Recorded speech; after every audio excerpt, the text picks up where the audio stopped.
Hi everyone, this is my first YouTube video, and thank you very much for watching, by the way.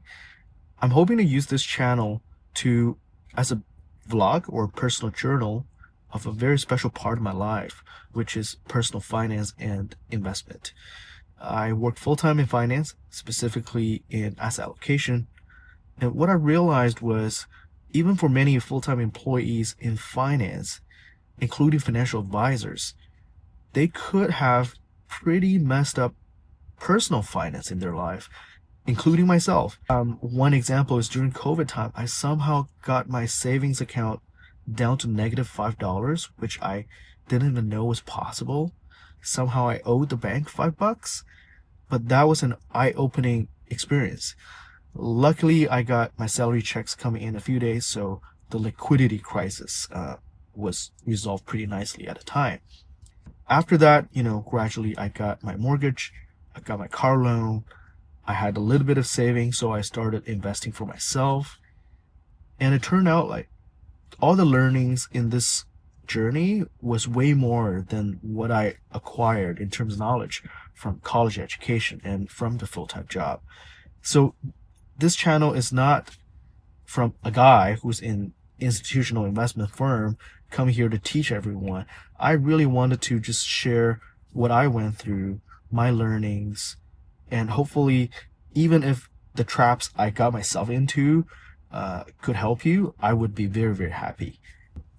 Plus, I'm gonna be a dad soon, so I'm hoping one day my kid would randomly find this channel without knowing this is his dad, but learn one or two things from his dad. So I take it also kind of as an asset I can pass on to my child. Another very important reason for me to open up this YouTube channel was um, maybe I can share with you through a discussion or a question. In the age of artificial intelligence, I increasingly believe that individual investors will have less and less reliance on institutional services, or in other words, the possibility of us as individual investors beating the performance of institutional investors could be greater over time. So I write some quick thoughts in my notebook just to share with you. I think the most important three abilities for an investor is number one, your ability to source information, and number two, your ability to process the information and internalize that into your individualistic view. And number three is based on your view, your ability to make decisions. If we go back to 50 years ago, if you need some information about a public company, you probably have to rely on mailing. Even going back 5 years, where you can almost find financial reports on your laptop or iPad anywhere, anytime, you still need a tremendous amount of time and energy to process, internalize all this information. But with ChatGPT or Gemini or any AI agent, you essentially have your own analyst team in a way. So you have elevated to a pure personal chief investment officer or personal CIO. Then you might ask, like, if everyone has like AI and the access to this amount of information, can't market price be a more accurate reflection of the value? As such, there's less chance for us to outperform. This is a very interesting question. My thought is AI or any technological tool cannot help us on the third ability, which is to um, to make quality decision based on your view. And why do I say that? I think our ability to make decision is based on what Warren Buffett calls temperament. And temperament is basically human nature. If whenever an investor makes a decision, essentially we're kind of countering three, I guess, negative aspects of the human nature. Number one is greed, because you always want to chase higher returns.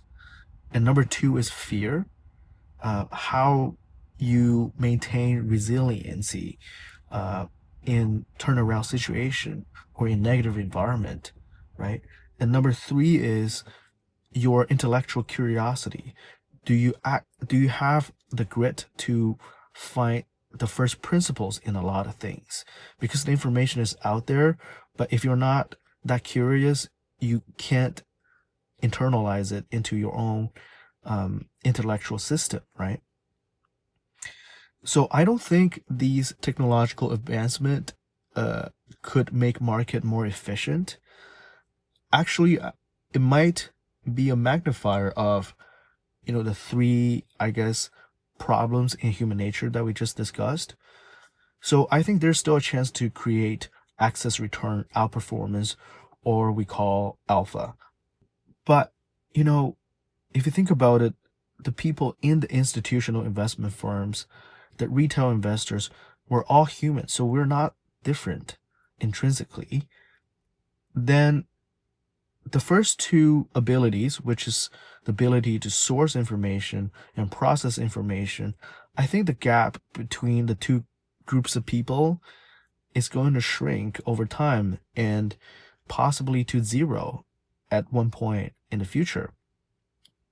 So what does that mean? That means everyone is their own chief investment officer. So getting back to why I created this channel, I'm hoping to use this as a personal finance and investment vlog where I share with you my learnings and also how my portfolio is doing. And hopefully I'll hear from you and we can exchange ideas. Okay, about next episode, maybe as a spoiler alert, you know, a lot of people talk about value investing, and Warren Buffett, Charlie Munger, they all pop up in our mind when we hear this word. But I guess we can use the next episode to talk about something as philosophical or elemental as what is value? What is value in investing? Hope to see you soon. Bye.